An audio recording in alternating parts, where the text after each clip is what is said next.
अस्सलाम वालेकुम। आज का जो हमारा लेक्चर है लेक्चर नंबर 15, उसके अंदर हम लोग ऑडिट एविडेंस का चैप्टर जो है बेसिकली वो पढ़ रहे थे। और आज के जो हमारे लर्निंग ऑब्जेक्टिव्स हैं वो हैं टेस्ट ऑफ कंट्रोल्स की डेफिनेशन, सब्सटेंटिव प्रोसीजर्स की डेफिनेशन, और उसके बाद ये कुछ ऑडिट के अप्रोचेस थी जो कि एक तो मॉडर्न लेवल अप्रोच है जो कि आजकल हम यूज़ करते हैं, और एक डायरेक्शनल टेस्टिंग अप्रोच है जो कि एक ओल्ड अप्रोच है, पहले यूज़ की जाती थी, अब जो है वो इतनी ज़्यादा नहीं यूज़ की जाती। उसी का जो अल्टरनेटिव है अब वो असर्शन टेस्टिंग अप्रोच जो है उसने ले लिया है।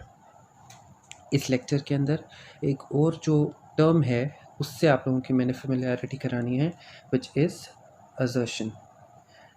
पहले काफ़ी दफ़ा ये लेक्चर्स के अंदर ये टर्म यूज़ हो चुकी है, इसलिए आज का जो लेक्चर होगा बेसिकली वो होगा ही इस पर, और इसके अंदर आपको इसकी काफ़ी ज़्यादा डिटेल्स जो हैं वो पता लगेंगी। तो जी लेक्चर की तरफ मूव ऑन करते हैं। सबसे पहले मैंने कहा जी टेस्ट ऑफ कंट्रोल्स। मैंने आपको बताया था कि जो एक एंटिटी होती है, एक बिज़नेस होता है, ठीक है, उसकी मैनेजमेंट की ज़िम्मेदारी होती है कि वो उसके अंदर प्रॉपर इंटरनल कंट्रोल्स जो हैं उनको वो यकीनी बनाए और उनको वो ऑपरेट करे उनके थ्रू। इंटरनल कंट्रोल्स जो हैं बेसिकली वो पॉलिसीज़ और प्रोसीजर्स हैं जिनसे गुज़र के फाइनेंशियल स्टेटमेंट्स जो होती हैं वो प्रोड्यूस होती हैं। तो अगर उन्हीं कंट्रोल्स जो मैनेजमेंट ने बनाए हुए हैं उन्हीं की टेस्टिंग की जा रही हो कि जिस काम के लिए एक कंट्रोल डेवलप किया गया था वो कंट्रोल उस काम को प्रॉपरली परफॉर्म कर रहा है या नहीं कर रहा, इसकी टेस्टिंग बेसिकली एक ऑडिटर, एक्सटर्नल ऑडिटर जो होता है वो करता है। अब जी डेफिनेशन पर अगर हम आए तो objective of test of controls is to confirm the operating effectiveness of internal controls in. अब ये सारे के सारे काम हैं जो कि एक कंट्रोल जो होता है, इंटरनल कंट्रोल जो होता है जो कि मैनेजमेंट ने डेवलप किया होता है उस काम के लिए, preventing, detecting and correcting misstatements at assertion level. ठीक है, कि छोटी छोटी जो मिसस्टेटमेंट्स होती हैं, ठीक है, उनको सबसे पहले प्रिवेंट करना कि वो हो ही ना, उस तरह का एक कंट्रोल डेवलप कर लिया जाए कि वो हो ही ना। जैसे कि अगर मैं आपको डेली लाइफ एग्जांपल दूं तो इसके अंदर ये हो सकता है कि जब हमारे कंप्यूटर के अंदर एंटीवायरस इंस्टॉल होता है तो वायरस प्रिवेंट, हमारा कंप्यूटर प्रिवेंट हो जाता है ऐसे वायरस या बग्स से, ठीक है, जो कि हमारे कंप्यूटर को, हमारे कंप्यूटर के सॉफ्टवेयर को नुकसान पहुंचाते हैं। तो अगर हम लोग एंटीवायरस इंस्टॉल करते हैं तो that is basically a preventing measure we are taking. ठीक है, तो ऐसा कंट्रोल जो कि प्रिवेंट कर रहा हो मिसस्टेटमेंट्स के लिए। इसके बाद अगर डिटेक्टिंग की बात करें तो वायरस एक दफ़ा कंप्यूटर के अंदर आ गया, अब अगर हम दोबारा एंटीवायरस इंस्टॉल करते हैं वायरस के आने के बाद, तो अब हम वो इसलिए कर रहे हैं कि कंप्यूटर के अंदर जितने वायरसेस हैं वो सारे के सारे एंटीवायरस डिटेक्ट कर ले और फिर उनको रिमूव कर दे। ठीक है, तो ये एक डिटेक्टिंग कंट्रोल हो गया।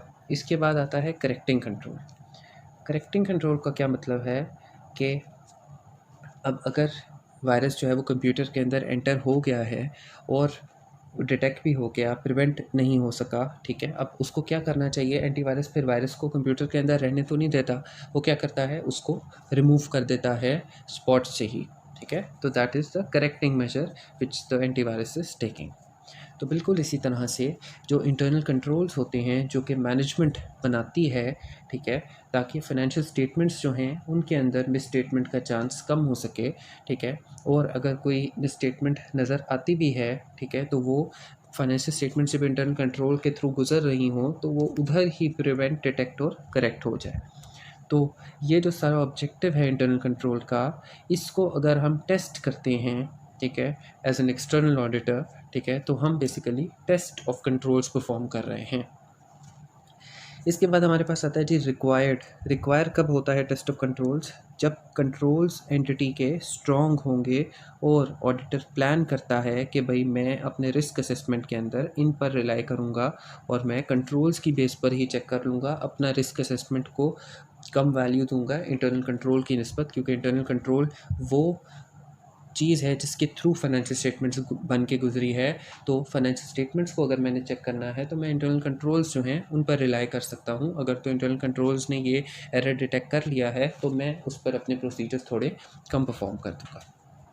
लेकिन इंटरनल कंट्रोल्स जो हैं, ठीक है, उन पर जब टेस्ट अप्लाई किए जाते हैं वो सिर्फ़ और सिर्फ तभी रिक्वायर होते हैं जब कंट्रोल्स एंटिटी के स्ट्रॉन्ग हों, जब मैनेजमेंट ये असर्ट करे, ये बताए, ये रिप्रेजेंट करे कि भाई हमारे इंटरनल कंट्रोल्स जो हैं वो बहुत इफ़ेक्टिव हैं और वो जो है सारा कुछ करते हैं, प्रिवेंट करते हैं, डिटेक्ट करते हैं और करेक्ट करते हैं सारी की सारी मिसस्टेटमेंट्स को या मोस्ट मिसस्टेटमेंट्स को, और वो बिल्कुल इफ़ेक्टिवली जो है वो चल रहे हैं, उनमें कोई मसला नहीं है, वो बहुत स्ट्रॉन्ग है, ठीक है। तो तब ही इनकी स्ट्रॉन्ग ये जो एक एडजेक्टिव है, ठीक है, इसको टेस्ट करने के लिए हम लोग क्या करते हैं, फिर कंट्रोल्स पर टेस्ट परफॉर्म करते हैं। अगर तो ये कंट्रोल्स जो हैं ये वीक होंगे, ठीक है, तो वीक कंट्रोल्स पर तो ऑडिटर पहली बात तो रिलाई नहीं कर सकता, ठीक है। और अगर वो रिलाई नहीं कर सकता, ठीक है, तो फिर उस पर कंट्रोल्स पर टेस्ट करने की क्या ज़रूरत पड़ेगी। हमें ऑलरेडी पता लग चुका है कि कंट्रोल्स वीक हैं, इसका मतलब है कि अब हमें कंट्रोल्स पर रिलाई नहीं करना, बल्कि अपने प्रोसीजर्स जो हैं उनकी एक्सटेंट को इंक्रीज़ करना है, उनकी डेप्थ को इंक्रीज़ करना है, उसकी नेचर को इंक्रीज़ करना है, टाइमिंग को इंक्रीज़ करना है, ताकि हम ज़्यादा से ज़्यादा एविडेंसेस ऑब्टेन कर सकें और मिस स्टेटमेंट्स को आइडेंटिफाई कर सकें फाइनेंशियल स्टेटमेंट्स के जो अंदर है। तो जी टेस्ट ऑफ कंट्रोल बेसिकली वो एक ऐसा स्टेप है जो कि एक्सटर्नल ऑडिटर परफॉर्म करता है strong internal controls of the entity पर, कंफर्म करने के लिए कि जैसे मैनेजमेंट बोल रही है, असर्ट कर रही है कि भाई हमारे कंट्रोल्स बहुत अच्छे हैं, उनमें उनमें कोई प्रॉब्लम नहीं है, इस तरह का है भी ऐसा या नहीं है, ठीक है। तो वो बेसिकली टेस्ट करता है उन कंट्रोल पर। ये पूरा का पूरा एक चैप्टर है हमारा, चैप्टर नंबर 11, जिसके अंदर हम इसको बहुत डिटेल में पढ़ेंगे और कुछ टेस्ट पढ़ेंगे कि क्या कंट्रोल्स होते हैं, ठीक है, जो कि मैनेजमेंट ने लगाए होते हैं, ठीक है, फाइनेंशियल स्टेटमेंट से रिलेटेड अपनी एंटिटी के अंदर, और हम लोग क्या टेस्ट परफॉर्म करते हैं। और फिर ये सारा का सारा जितना भी एक एज अ होल हमने टॉपिक पढ़ना है, इसके अंदर सिर्फ और सिर्फ इस चैप्टर के अंदर सिर्फ डेफिनेशन रिक्वायर्ड थी, तो वो मैंने आपको बता दी, ठीक है। लेकिन इसकी जितनी डिटेल है वो हम अगले चैप्टर के अंदर, जो चैप्टर 11 होगा जब आएगा तब हम पढ़ेंगे। जी नेक्स्ट हमारे पास आता है सब्सटेंटिव प्रोसीजर्स। इसके बारे में भी मैं आपको पहले ही बता दूं कि ये हमारा चैप्टर नंबर 12 है, जो कि हमने बहुत डिटेल के अंदर पढ़ना है। उसके अंदर डिफरेंट हर एंगल से फाइनेंशियल प्रोसीजर्स जो सब्सटेंटिव प्रोसीजर्स होंगे वो आप लोगों को बताए जाएंगे, और उसकी पूरी डिटेल जो होगी वो हम लोग पढ़ेंगे। फ़िलहाल इस चैप्टर के अंदर जो स्कोप है दैट इज़ स्टिल डेफिनेशन, तो मैं आपको डेफिनेशन ही बताऊंगा खाली। जी ऑब्जेक्टिव क्या होता है सब्सटेंटिव प्रोसीजर का, कि वो डिटेक्ट करे material misstatements in the financial statements at assertion level, ठीक है, कि एक्सटर्नल ऑडिटर सब्सटेंटिव प्रोसीजर्स कब परफॉर्म करता है ताकि वो फाइनेंशियल स्टेटमेंट्स के अंदर मटेरियल मिसस्टेटमेंट्स जो हैं उनको आइडेंटिफाई कर सके, डिटेक्ट कर सके, ताकि उन पर वो अपने प्रोसीजर्स परफॉर्म करके, फर्दर प्रोसीजर्स परफॉर्म करके एविडेंसेस कलेक्ट कर सकें। यहाँ पर मटेरियल बहुत इंपॉर्टेंट है, कि मैंने आपको बताया था कि एक ऑडिटर जो होता है वो ऑल मिस स्टेटमेंट्स को आइडेंटिफाई करने के लिए या ऑल एरर्स को या ऑल फ्रॉड्स को आइडेंटिफाई करने के लिए लायबल नहीं होता। एक ऑडिटर सिर्फ प्राइमरी रिस्पॉन्सिबिलिटी उसकी होती है कि वो ऑडिट रिपोर्ट के अंदर अपना ओपिनियन एक्सप्रेस करे उन फाइनेंशियल स्टेटमेंट्स पर जो मैनेजमेंट ने प्रिपेयर की हैं। और वो किस तरह से करता है ओपिनियन को, एक कंक्लूजन के थ्रू। कंक्लूजन किस पर बेस करता है, उन एविडेंसेस पर, ऑडिट एविडेंसेस पर, जो कि at the end audit procedures के थ्रू एक ऑडिटर जो होता है वो कलेक्ट करता है।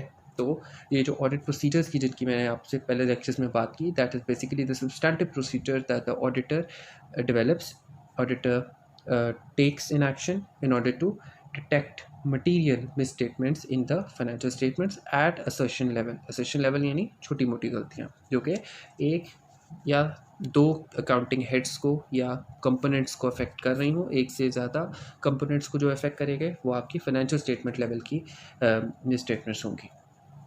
जी सब्सटेंटिव प्रोसीजर के अंदर क्या क्या चीज़ें शामिल हैं, एनालिटिकल प्रोसीजर और test of details. Analytical procedures मैंने आपको बताया था कि एनालिटिकल प्रोसीजर क्या होता है कि जब हम कंपेयर करते हैं, बेसिकली ये एक एवेल्यूएशन है फाइनेंशियल स्टेटमेंट्स की जो मैनेजमेंट ने बनाई है, हम उनको एवेल्यूएट करते हैं, ठीक है, वेरीफाई करते हैं उन फाइनेंशियल स्टेटमेंट की फ़िगर्स को, या तो कंपैरिजन के थ्रू, ठीक है, और वो कंपैरिजन फाइनेंशियल इन्फॉर्मेशन के साथ भी हो सकता है और नॉन फाइनेंशियल इन्फॉर्मेशन के साथ भी हो सकता है। फाइनेंशियल इन्फॉर्मेशन के साथ कैसे? अगर हम करंट ईयर फाइनेंशियल स्टेटमेंट्स की फ़िगर्स को प्रीवियस ईयर फाइनेंशियल स्टेटमेंट से कंपेयर कर रहे हैं, या फिर अगर नॉन फाइनेंशियल इन्फॉर्मेशन से कैसे कंपेयर हो सकता है, आप अपनी सेल्स को, जो सेल्स की फ़िगर आ रही है फाइनेंशियल स्टेटमेंट्स के अंदर लेट से, ठीक है, उसको कंपेयर कर रहे हैं इंडस्ट्री एवरेज के साथ, कि इंडस्ट्री एवरेज जो हमारे जिस फॉर एग्जांपल हम टेक्सटाइल बिजनेस कर रहे हैं, तो जो टेक्सटाइल इंडस्ट्री है इन पाकिस्तान, ठीक है, उसकी जो एनुअल सेल ग्रोथ होती है वो 5% से होती है या 50% से होती है, हमारी जो है वो इतने हिसाब से होनी चाहिए, ठीक है। यानी हमारी मैनेजमेंट जो है उसने अगर सेल्स जो हैं वो ज़्यादा लिखी हुई हैं इंडस्ट्री एवरेज से, इसका मतलब है कि वो सेल्स ओवरस्टेटेड हैं। तो ये हमें किस तरह से पता लगा, आइडेंटिफाई किया हमने मिस स्टेटमेंट को? हमने एनालिटिकल प्रोसीजर के थ्रू किया, कंपेयर करके, कंपैरिजन करके हमने फाइनेंशियल स्टेटमेंट्स की फिगर्स को एवेल्युएट किया। तो जो सब्सटेंटिव प्रोसीजर्स होते हैं, ठीक है, उनके अंदर हम एनालिटिकल प्रोसीजर्स भी परफॉर्म करते हैं, ठीक है, और टेस्ट ऑफ डिटेल्स भी करते हैं। टेस्ट ऑफ डिटेल्स का क्या मतलब है? फॉर एग्जांपल हमने सेल्स की जो फिगर है उसको वेरीफाई करना है। अब सेल्स की जो फाइनेंशियल स्टेटमेंट्स के अंदर जो फिगर आ रही है उसको वेरीफाई करने के लिए हम क्या कर सकते हैं, हम जो उसके सपोर्टिंग डॉक्यूमेंट्स हैं, जो इनवॉइस आई है, बेसिकली जो हमने इनवॉइस भेजी थी डेटर को, या हमारा जो अकाउंट रिसीवेबल था उसको, वो चेक कर सकते हैं। फिर इनवॉइस से पहले हमने गुड डिस्पैच नोट जो है GDN वो बनाया होगा, जब हमने जो गुड्स जो हैं वो कस्टमर को भेजी होंगी, उसको कर सकते हैं। फिर गुड डिस्पैच नोट से पहले हमें जो है वो एंट्री की होगी, हम लोग एंट्रीज़ चेक कर सकते हैं। फिर उन एंट्रीज़ के बाद हम, इससे पहले हमने क्या किया होगा, हमारे पास सेल्स ऑर्डर आया होगा, ठीक है, उसकी कुछ डॉक्यूमेंट्स होंगी।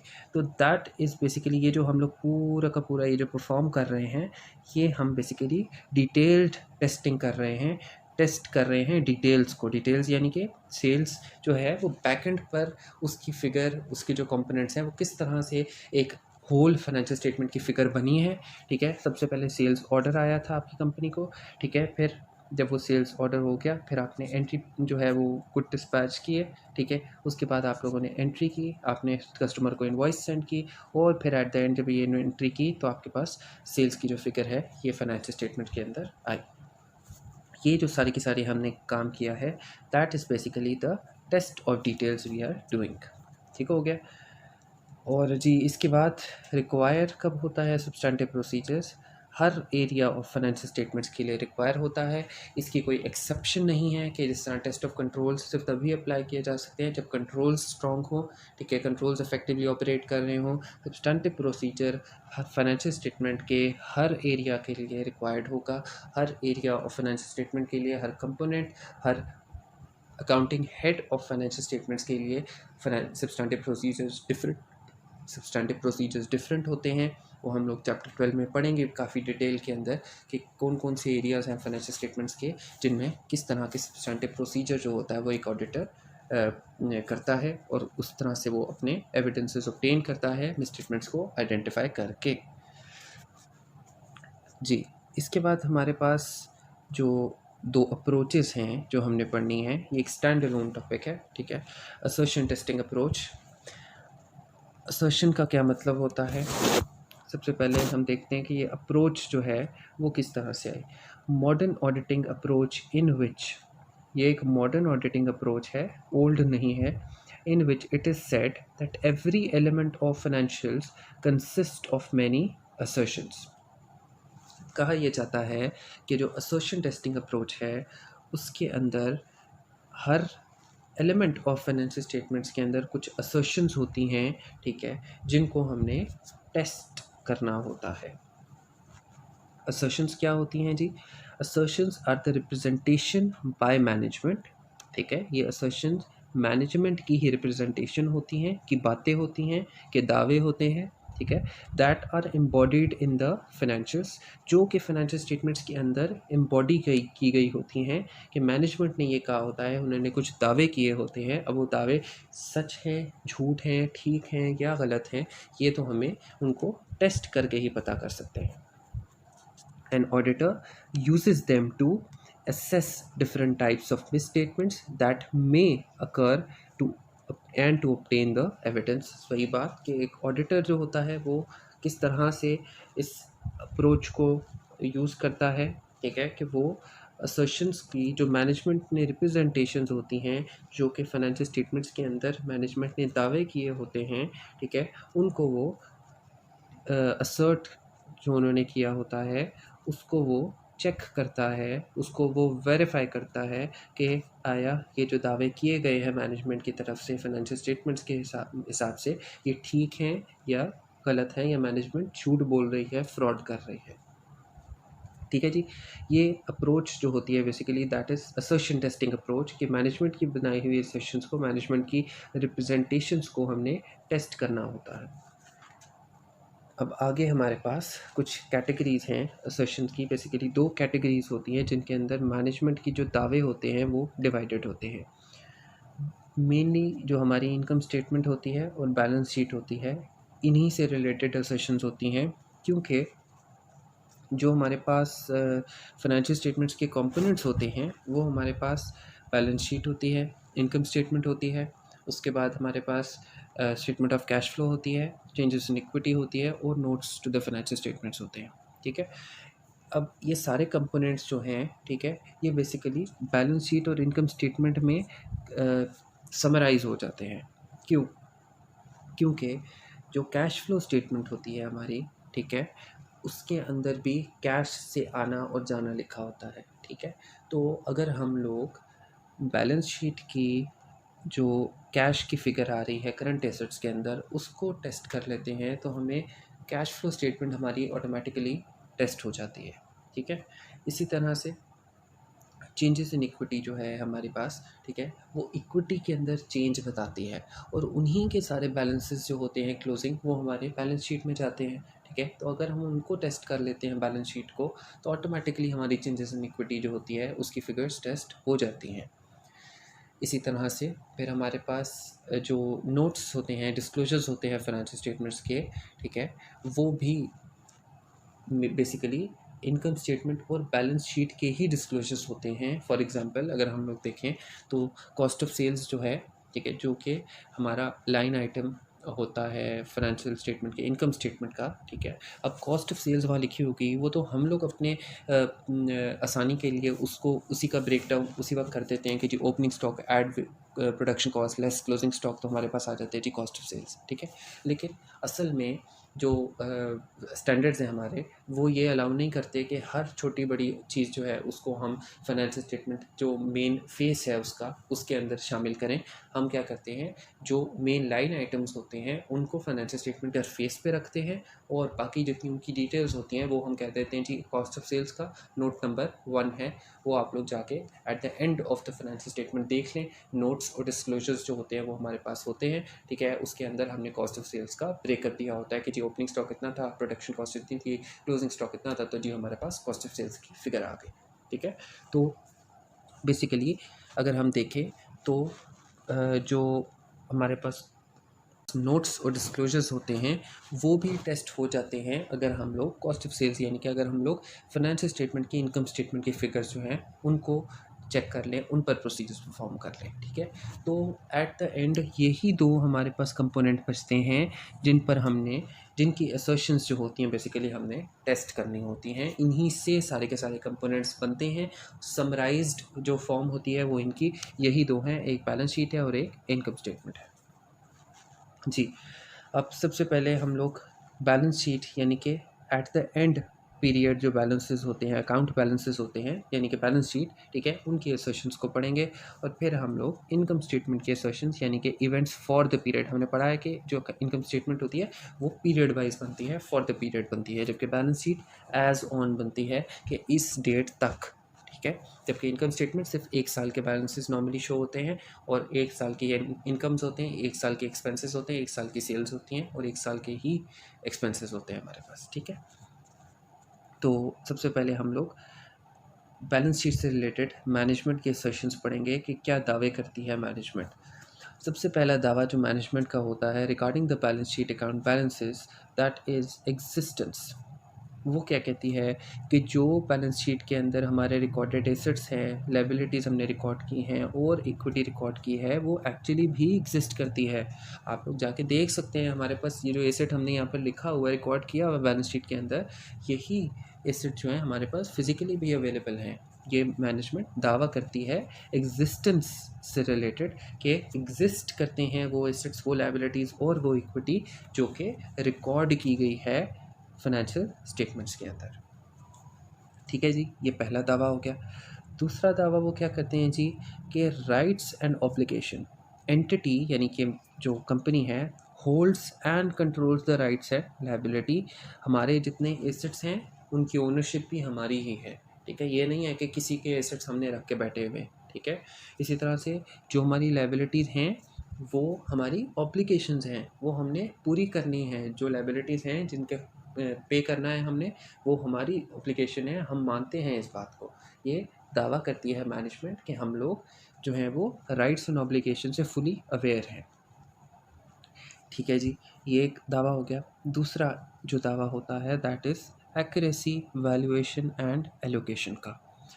मैनेजमेंट ये कहती है कि बैलेंस शीट के अंदर जो फिगर्स इंक्लूड की गई हैं वो अप्रोप्रिएट अमाउंट्स पर की गई हैं और एडजस्टमेंट्स जो होंगी उनके अंदर वो अप्रोप्रिएटली रिकॉर्डेड हैं, उनमें कोई गलती नहीं है। हमने 53 को 43 नहीं बनाया, 43 को 34 नहीं बनाया, ठीक है, या ज़ीरोज़ कम या ज़्यादा नहीं किए। जो एक्चुअल वैल्यूज़ थी वही रिकॉर्ड की गई हैं, उन्हीं पे रिकॉर्डिंग की गई है, कोई एक्यूरेसी की मिस्टेक नहीं है। वैल्यूएशन प्रॉपर की गई है एसेट्स की या इन्वेंट्री की, या फिर एलोकेशन जो है प्रॉपरली की गई है, ठीक है। ये कुछ असर्शंस हैं जो कि मैनेजमेंट के दावे हैं बेसिकली फाइनेंशियल स्टेटमेंट के कंपोनेंट बैलेंस शीट से रिलेटेड जी। इसके बाद हमारे पास जो अगला असर्शन आती है that is the completeness. Management ये कहती है कि एसेट्स, लायबिलिटीज़ और इक्विटी, यही 3 चीज़ें होती हैं हमारी बैलेंस शीट के अंदर, that should have been recorded are actually recorded, ठीक है। मैनेजमेंट ये कह रही है कि बैलेंस शीट के अंदर जितनी अमाउंट्स आ रही हैं वो बिल्कुल कंप्लीट हैं, जितनी रिकॉर्ड होनी चाहिए थी उतनी ही रिकॉर्ड हुई हैं।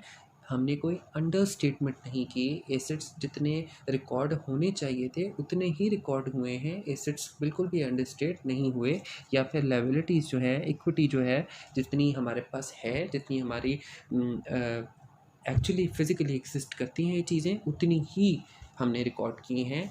हमने कम करके रिकॉर्ड नहीं किया, अंडर स्टेट नहीं किया। ये जो कंप्लीटनेस की आपकी असर्शन है मैनेजमेंट की, ये अंडर स्टेटमेंट जो होती है उसको चेक करने के लिए होती है। ऑडिटर ने अगर चेक करना हो कि जो एसेट्स, लायबिलिटीज़ और इक्विटी है, ठीक है, जो बैलेंस शीट में आ रही हैं अमाउंट्स, वो अंडर स्टेटेड तो नहीं है, तो हम कंप्लीटनेस के असर्शन बेसिकली उसको टेस्ट करते हैं और उससे रिलेटेड फिर हम प्रोसीजर्स परफॉर्म करते हैं जी। अगली जो हमारे पास असर्शंस है दैट इज़ क्लासिफिकेशन। मैनेजमेंट ये कहती है कि एसेट्स, लायबिलिटीज़ और equity have been recorded in proper accounts, ठीक है जी। मैनेजमेंट ये कहती है कि बैलेंस शीट के अंदर क्योंकि करंट एसेट्स भी आते हैं, करंट लायबिलिटीज़ भी आती हैं, नॉन करंट एसेट्स भी आते हैं, नॉन करंट लायबिलिटीज़ भी आती हैं, ठीक है, जनरल रिजर्व्स भी होते हैं और फिर हमारे पास रिटेन्ड अर्निंग्स भी होती हैं, रीवैल्यूएशन सरप्लस भी होता है, ठीक है। ये सारी चीज़ें हमारे पास इक्विटी के अंदर आती हैं और बाकी जो बैलेंस शीट के आइटम्स होते हैं वो भी होते हैं, ठीक है। अब मैनेजमेंट ये कहती है कि जो फिगर जिस अकाउंटिंग हेड में जानी चाहिए थी वो उसी अकाउंटिंग हेड में गई है। हमने ये नहीं किया कि हमने एसेट्स को लायबिलिटीज़ में लिख दिया हो, लायबिलिटीज़ को गलती से एसेट में लिख दिया हो, इक्विटी को हमने लायबिलिटी शो कर दी हो, या फिर हमने ये नहीं किया कि करंट लायबिलिटी थी हमने उसको नॉन करंट में शो कर दिया हो, या जो नॉन करंट थी उसको हमने करंट में शो कर दिया हो। इस तरह के काम हमने नहीं किए, हमने प्रॉपर क्लासिफिकेशन की है, ठीक है जी। इसके बाद आखिरी जो असर्शन है जो कि बैलेंस शीट अकाउंट बैलेंसेस से रिलेट करती है। ठीक है, जो मैनेजमेंट का दावा है वो ये है कि assets, liabilities, equities are appropriately aggregated और disaggregated and disclosures exist according to AFRF। Management ये कहती है कि जो स्टैंडर्ड की रिक्वायरमेंट थी कि प्रेजेंटेशन प्रॉपर होनी चाहिए इनकम स्टेटमेंट की, बैलेंस शीट की, ठीक है, और जो डिस्क्लोजर्स अप्रोप्रिएट देने चाहिए थे, इंक्लूड करने चाहिए थे, स्टैंडर्ड्स ये कहते हैं, हमने उस तरह से डिस्क्लोजर्स को भी जो है वो अकॉर्डिंग टू AFRF जो है वो हमने रिकॉर्ड किया है और उनको हमने ऐड किया है फाइनेंशियल स्टेटमेंट्स के अंदर, दिए हैं प्रॉपर डिस्क्लोजर्स जितने रिक्वायर्ड थे। और जो एसेट्स, लायबिलिटीज़ और इक्विटी हैं उनको हमने प्रॉपरली एग्रीगेट और डिसएग्रीगेट किया है। एग्रीगेट डिसएग्रीगेट का क्या मतलब है कि हमने जहाँ पर जो अकाउंटिंग हेड जो है किसी और के साथ कंबाइन हो रहा था, हमने वो प्रॉपरली एग्रीगेट किया और प्रॉपरली ही डिसएग्रीगेट किया, यानी कि हमने प्रेजेंटेशन को नहीं भूले, हम प्रेजेंटेशन हमने प्रॉपरली जो है उसको माइंड में रखते हुए फाइनेंशियल स्टेटमेंट्स बनाई हैं। ये सारी की सारी असर्शंस थी, रिप्रेजेंटेशन थी मैनेजमेंट की फाइनेंशियल स्टेटमेंट की, अकाउंट बैलेंसेस, बैलेंस शीट से रिलेटेड, जो कि हमने पढ़ी। इसके बाद अब अगर हम आए इनकम स्टेटमेंट की असर्शंस, तो इनकम स्टेटमेंट जो है, जो क्योंकि फॉर द पीरियड बनती है, तो उसके अंदर जो असर्शंस होती हैं वो थोड़ी डिफरेंट होती हैं। सबसे पहली असर्शन हमारे पास है अक्रेंस की। मैनेजमेंट ये कहती है कि all transactions and events recorded have actually occurred and pertain to entity. Management ये कहती है कि जितनी ट्रांजैक्शंस और इवेंट्स जो रिकॉर्ड किए गए हैं फाइनेंशियल स्टेटमेंट्स में वो एक्चुअली अकर भी हुए थे। सेल्स अगर इतनी हमने रिकॉर्ड की हैं तो इतनी एक्चुअल फिजिकली सेल्स हुई थी, इतने हमने गुड्स डिस्पैच किए थे। ठीक है, अगर एक्सपेंसेस हमने इतने रिकॉर्ड किए हुए हैं इनकम स्टेटमेंट में तो इतने एक्सपेंसेस इनकर हुए थे, हमारी इतनी लायबिलिटी बनी थी तो हमने ये एक्सपेंस रिकॉर्ड किया है। ठीक है, and pertain to the entity, यानी कि ये हमारा ही, जितने हमने सेल्स की हैं ये हमारी ही सेल्स हैं। ठीक है, ये हमारी एंटिटी से पर्टेन करती हैं, ये किसी दूसरी कंपनी की सेल्स हमने रिकॉर्ड नहीं की, सेल्स को ओवरस्टेट नहीं किया। ये तो हो गया जी अकरेंस की। अकरेंस की जो असर्शन होती है बेसिकली ये टेस्ट करती है हमारी ओवर स्टेटमेंट को। ओवर स्टेटमेंट, ठीक है, कि ओवर स्टेटमेंट का क्या मतलब है कि जितनी चीज़ लिखी जानी चाहिए थी उससे ज़्यादा लिख दी हो, तो इसको हम कहते हैं ये ओवर स्टेट कर दी गई है। अब अकरेंस जो है, जो मैनेजमेंट कह रही है इस सेशन से रिलेटेड, वो ये कह रही है कि जितने रिकॉर्ड किए हैं वो उतने हुए भी हैं, हमने ज़्यादा रिकॉर्ड नहीं किए, या हमने वो रिकॉर्ड नहीं किए जो नहीं सेल्स हुई या नहीं एक्सपेंसेस इनकर हुए या नहीं इनकम हमारी हुई। ठीक है, हमने जितनी रिकॉर्ड की हैं उतनी हुई भी हैं। तो अगर आप इसको इस एंगल से देखें तो ये ओवर स्टेटमेंट की असर्शन जो है वो बेसिकली टेस्ट करने के लिए बन रही है, जिसको एक ऑडिटर यूज़ करता है एसेट्स इनकम स्टेटमेंट के बैलेंसेस को ओवर स्टेटमेंट के लिए टेस्ट करने पे। जी, इसके बाद हमारे पास आता है एक्यूरेसी। एक्यूरेसी क्या होता है जी? Amounts and other data relating to the transactions have been appropriately recorded. Accuracy हमने यहाँ पर भी पढ़ा। एक्यूरेसी का मतलब है कि जो वैल्यूज़ हैं वो प्रॉपरली रिकॉर्ड हुई हैं, एक्यूरेट हैं। ये नहीं किया हमने कि 7 को 4 बना दिया हो और अमाउंट लिख दी हो, या फिर अमाउंट गलत लिख दी हो, जो लिखी जानी चाहिए थी ओवरस्टेट करके लिख दी हो, अंडरस्टेट करके लिख दी हो, ऐसा नहीं किया। बिल्कुल एक्यूरेट वैल्यूज़ हैं, जो होनी चाहिए थी वही हैं, जो कि हमारे लेटर्स में थी वही ट्रायल बैलेंस में थी और वही हमारी फाइनेंशियल स्टेटमेंट्स के अंदर भी रिफ्लेक्ट हो रही हैं। ठीक है जी, एक्यूरेसी के बाद हमारे पास अगला जो असर्शन आती है that is cut off. Cut off क्या कहता है जी? Transaction and events have been recorded in the correct accounting period. ठीक है, मैनेजमेंट कहती है कि जो ट्रांजैक्शंस और इवेंट्स रिकॉर्ड किए गए हैं फाइनेंशियल स्टेटमेंट्स की इनकम स्टेटमेंट में, ठीक है, वो करेक्ट अकाउंटिंग पीरियड से ही रिलेट करते हैं। हमने ये नहीं किया कि अगले साल का जो एक्सपेंस है, ठीक है, वो इसी साल में चार्ज कर दिया हो, या इस साल का एक्सपेंस है वो हमने अगले साल में चार्ज कर दिया हो, या हमने ऐसा नहीं किया कि पिछले पीरियड की इनकम जो है वो हमने इसमें रिकॉर्ड कर दी हो। ठीक है, या इस साल की इनकम हमने अगले साल में रिकॉर्ड कर दी हो, डेफर कर दी हो, ऐसा हमने नहीं किया। हमने प्रॉपर अकाउंटिंग पीरियड्स की जो ट्रांजैक्शंस हैं वो उन्हीं अकाउंटिंग पीरियड्स के अंदर रिकॉर्ड की हैं और लिखी हैं। ये कट ऑफ की असर्शन जो होती है, इसके थ्रू एक ऑडिटर जो होता है इसको यूज़ करता है जो सब्सटेंटिव प्रोसीजर्स परफॉर्म करने में, जिसमें हम लोग टेस्ट करते हैं ट्रांजैक्शन के अकाउंटिंग पीरियड्स को, कि अकाउंटिंग पीरियड सेल जो है ये तो नहीं है कि सेल्स को ओवरस्टेट करने के लिए अगले साल की सेल्स जो हैं वो इसी साल में करती गई हों। ठीक है, अब फिजिकली तो ऑब्वियसली ऐसा नहीं हो सकता कि इस साल की सेल्स की फिगर को हमने ओवरस्टेट करना है तो हम गुड्स डिस्पैच कर दें एक साल बाद वाले एक साल पहले। ठीक है, कस्टमर को फिजिकली तो नहीं हो सकता, लेकिन हम लोग फाइनेंशियल स्टेटमेंट्स के अंदर जो मर्जी लिख सकते हैं मैनेजमेंट। ठीक है, तो ये हो सकता है ऐसे। ठीक है, तो इसको टेस्ट करने के लिए ठीक है एक ऑडिटर क्या करता है वो हम लोग पढ़ेंगे आगे सब्सटेंटिव प्रोसीजर जब हम पढ़ेंगे रिलेटिव अकाउंटिंग हेड्स में, तो फिर हम लोग देखेंगे कि किस तरह से एक ऑडिटर जो होता है वो इस असर्शन को डील करता है। जी, अगली हमारे पास जो असर्शन आती है वो आती है कंप्लीटनेस की। अच्छा, अब आगे जितनी भी ये 3 असर्शंस हैं ये तीनों की तीनों बिल्कुल इसी तरह की हैं जो कि हमने बैलेंस शीट में पढ़ी। बस बैलेंस शीट में डिफरेंस क्या था कि बैलेंस शीट में क्योंकि अकाउंट बैलेंसेस होते हैं एसेट्स, लायबिलिटीज़ और इक्विटी के। ठीक है, जबकि जो हमारी इनकम स्टेटमेंट होती है उनमें ट्रांजैक्शंस होती हैं इनकम्स की, एक्सपेंसेस की, सेल्स की, रेवेन्यू की, कॉस्ट ऑफ सेल्स की, इस तरह। ठीक है, तो कंप्लीटनेस वही चीज़ है कि all transactions that should have been recorded are actually recorded. इसके अंदर अंडर स्टेटमेंट की असर्शन जो होती है को इसको थ्रू हम टेस्ट कर सकते हैं कि मैनेजमेंट ये कह रही है जितनी ट्रांजैक्शंस रिकॉर्ड होनी चाहिए थी उतनी ही रिकॉर्ड की गई हैं। ठीक है, और वो सारी की सारी रिकॉर्ड की गई हैं। ठीक है ना, ये नहीं हमने किया कि कोई चीज़ छोड़ दी हो, कोई ट्रांजैक्शन स्किप कर दी हो। ठीक है, ये मैनेजमेंट असर्ट कर रही है।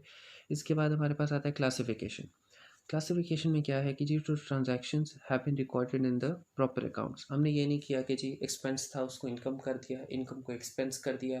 ठीक है, या अगर कोई सेल्स की फिगर आ रही थी, ठीक है, तो उसको जो है हमने कॉस्ट ऑफ सेल्स में गलती से लिख दिया। और तो ऐसा होता तो नहीं है। ठीक है, क्योंकि ये बड़ी अप्रोप्रिएट फिगर्स होती हैं, ये बड़ी मेन फिगर्स होती हैं, इनके खिलाफ जो होता है वो इतना ज़्यादा वो केयरलेसनेस जो होता है वो नहीं दिखाई जा सकती। लेकिन स्टिल मैं आपको एग्जांपल देने के लिए बता रहा हूँ कि क्लासिफिकेशन प्रॉपर की गई है। फिर जी आखिरी जो असर्शन होती है इनकम स्टेटमेंट से related, that is presentation and disclosures. ठीक है, इनकम स्टेटमेंट के अंदर भी कुछ आईएस जो हमारे होते हैं, आईएफआरएस होते हैं, स्टैंडर्ड्स जो हमारे होते हैं अकाउंटिंग के, वो बताते हैं कि इनकम और इनकम स्टेटमेंट से रिलेटेड भी कुछ डिस्क्लोजर्स होते हैं, जो कुछ प्रेजेंटेशंस होते हैं, रूल्स होते हैं जो हमने फॉलो करने होते हैं, और वो भी अप्रोप्रिएटली मैनेजमेंट कह रही है कि हमने फॉलो किए हैं, एग्जिस्ट करते हैं। Disclosures, presentation and aggregation disaggregation properly की गई है इवेंट्स और ट्रांजैक्शंस की। ठीक है, तो मैनेजमेंट असर्ट करती है, ये मैनेजमेंट दावा करती है कि हमने इनकम स्टेटमेंट की जितने डिस्क्लोजर्स थे, जितने होने चाहिए थे, कॉस्ट ऑफ सेल्स का ब्रेकअप हमने वहाँ पर दिया है, हमने सेल्स का ब्रेकअप वहाँ पर दिया है, अगर सेल्स हमारी लोकल हैं, एक्सपोर्ट हैं। फाइनेंशियल स्टेटमेंट के अंदर एक सेल्स की फिगर आ रही होगी स्टैंड अलोन, आगे रेफ़र किया होगा जी नोट नंबर फलां पे जाके उसकी ब्रेकअप देख ले। फिर जब हम नोट पे जाएंगे उस पर, तो फिर वहाँ पर सेल्स का पूरा एक चार्ट होगा, पूरा एक डिटेल्ड हमारी रिप्रेजेंटेशन होगी जिसके अंदर बताया गया होगा कि जी ये सेल यूनिट्स थे। ठीक है, इनको मल्टीप्लाई किया सेल प्राइस पर यूनिट से।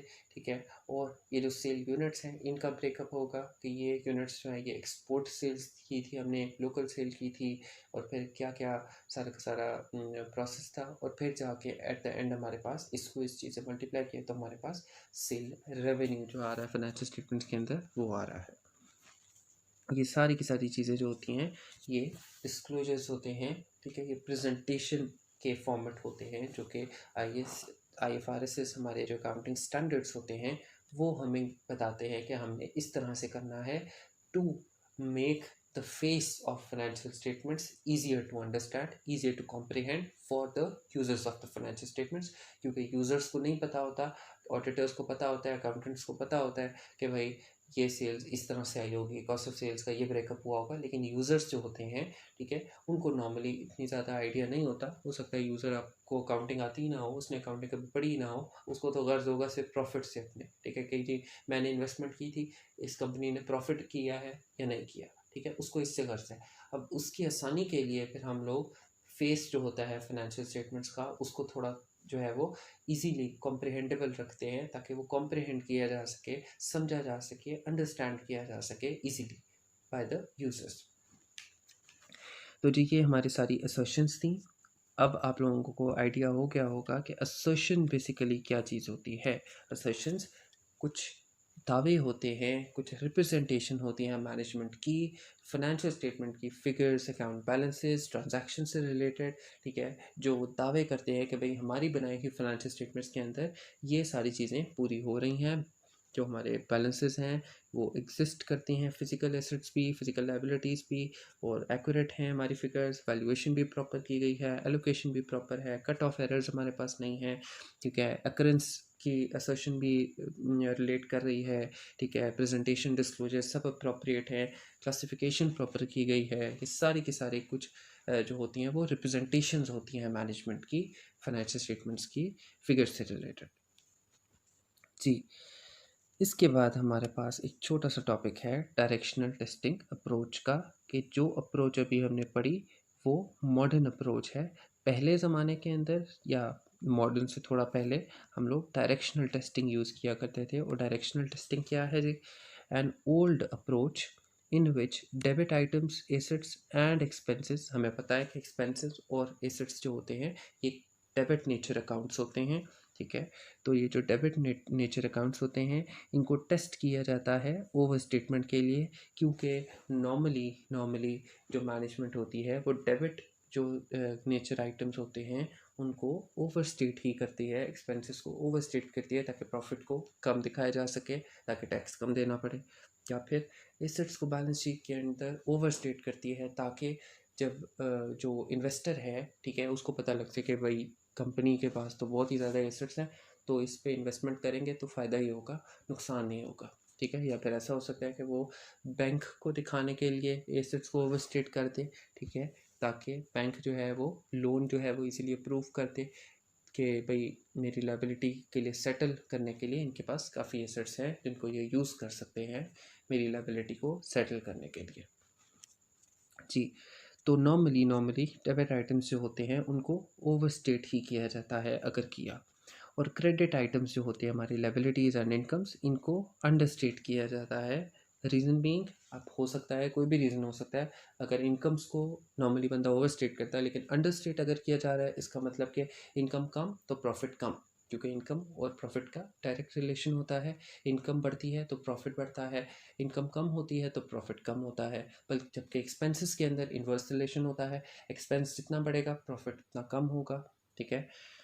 तो इस तरह से भी हमने इनको देखना होता है। तो डायरेक्शनल टेस्टिंग अप्रोच बेसिकली क्या थी पुराने ज़माने के अंदर जो यूज़ की जाती थी, डेबिट आइटम्स जो होते थे, नेचर अकाउंट्स होते थे, एसेट्स और एक्सपेंसेस के, उनको ओवर स्टेटमेंट के लिए टेस्ट किया जाता था, जबकि क्रेडिट आइटम्स होते थे उनको लायबिलिटीज़ और इनकम को अंडर स्टेटमेंट के लिए टेस्ट किया जाता था। इनको टेस्ट कर लेते थे तो हमारी वो समझते हैं कि डबल एंट्री बिल्कुल ठीक है, सारी की सारी जो मैनेजमेंट के दावे हैं वो ठीक हैं। दावे तो बाद में आए थे जब मॉडर्न जो हमारी असर्शन टेस्टिंग अप्रोच थी वो आई थी, लेकिन उससे पहले इस तरह से टेस्टिंग की जाती थी।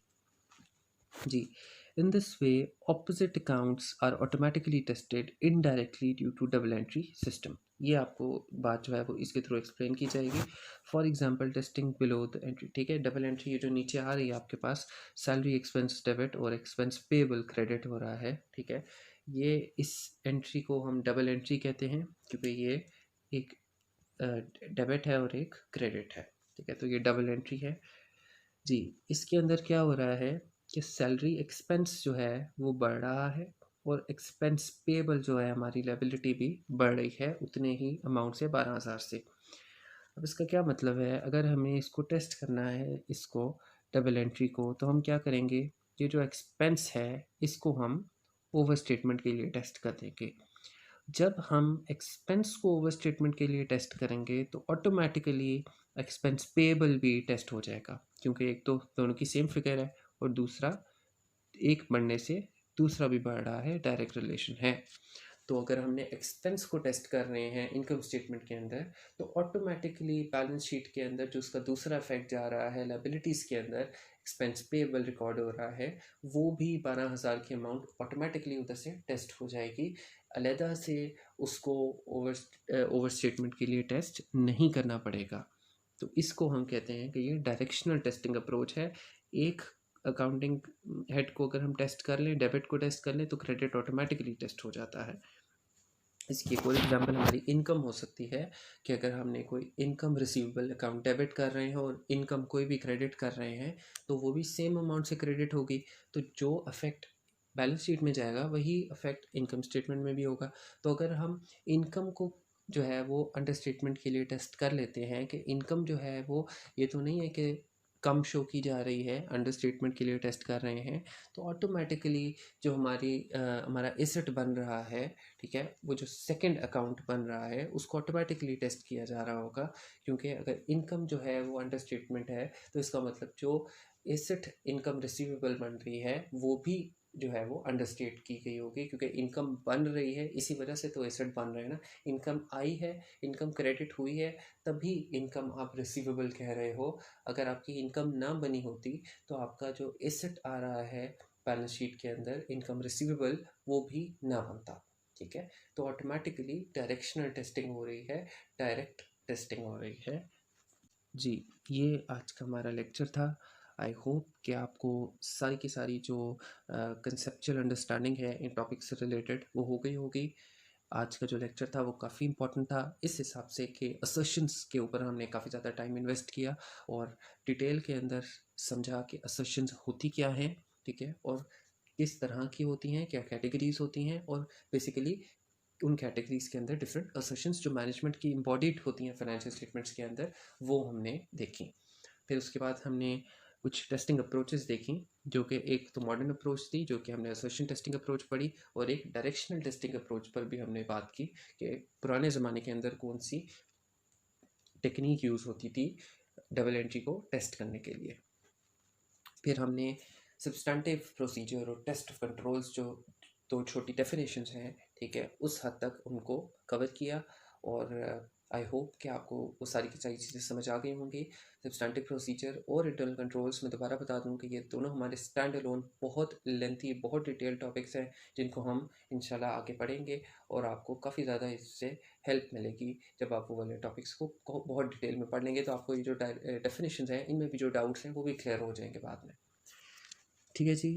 आपको अगर ये वीडियो लेक्चर पसंद आ गया या इससे आपको कोई वैल्यू एडिशन हुई है या आपकी कोई नॉलेज के अंदर कोई इजाफा हुआ है, तो वीडियोस को ज़्यादा से ज़्यादा शेयर करें, लेक्चर्स को उन स्टूडेंट्स में जो कि ये पेपर देने वाले हैं, या फिर रिवीजन पर्पस के लिए भी आप ये सुन सकते हैं।